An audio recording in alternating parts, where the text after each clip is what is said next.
Sweet morning din, Tito Lar and Lynn. At syempre, advance happy Valentine's Day kasi 3 days na lang, di ba? Valentine's na nga. At para nga sa mga kapuso natin na naghahanap ng ireregalo sa kanilang syempre minamahal, pero medyo kulang sa budget, okay lang kasi budget-friendly na mga chocolates tong nakita natin dito sa Gigito, Bulacan nga. So ito nga, guys, papakita ko sa inyo kung paano ito ginagawa. So unahin na natin tong mga ingredients na ginagamit nila. So, very simple lang din yung mga ingredients. May sugar, may chocolate syrup. Of course, yung cocoa powder, hindi mawawala yan. Yung powdered milk plus yung vanilla extract. Pagsasama-samahin nila yan, imimix, iluluto for 10 to 15 minutes. At eto na, nakikita nyo ba ito pagkalaki-laking tsokolate yan? Mainit-init pa yan, straight pa yan doon sa pinaglutuan.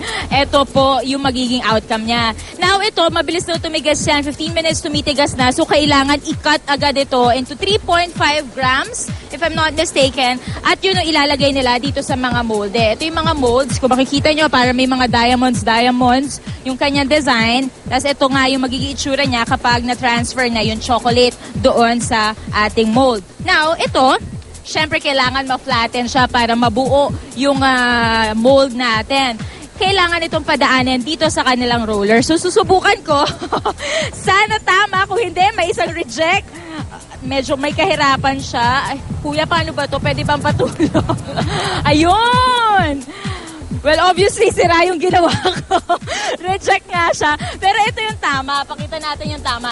Ito, yan po yung tama mga kapuso. Dapat yung buong mold natatakpan po ng chocolate.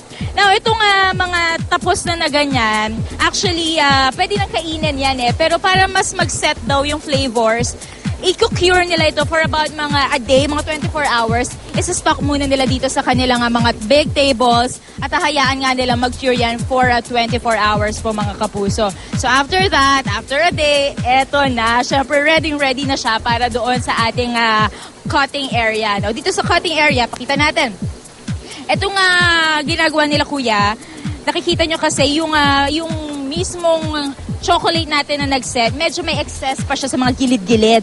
So, yun yung kinakat nila para maging perfect shape siya. Pakita natin. Iyan naman. Sanay na sanay ito si Kuya. Oh. Batak na batak ang arms. Oh. Alright. Tapos ikakat nila yan into 4 pieces. At pagkatapos, ready na siya for packaging. Kung nasaan naman si Arn. Go, Arn!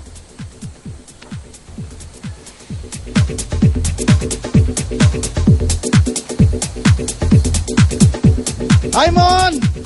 At mga kapuso, good morning. Andito po tayo ngayon sa packaging area. Dito binabalot ang mga finished product. Yung mga tsokolate na po yan, mga kapuso, ay tatagal po yan ng 8 months o 8 buwan kahit po hindi nyo ilagay sa loob ng ref. Alright, O, ang diba? dami, Arn!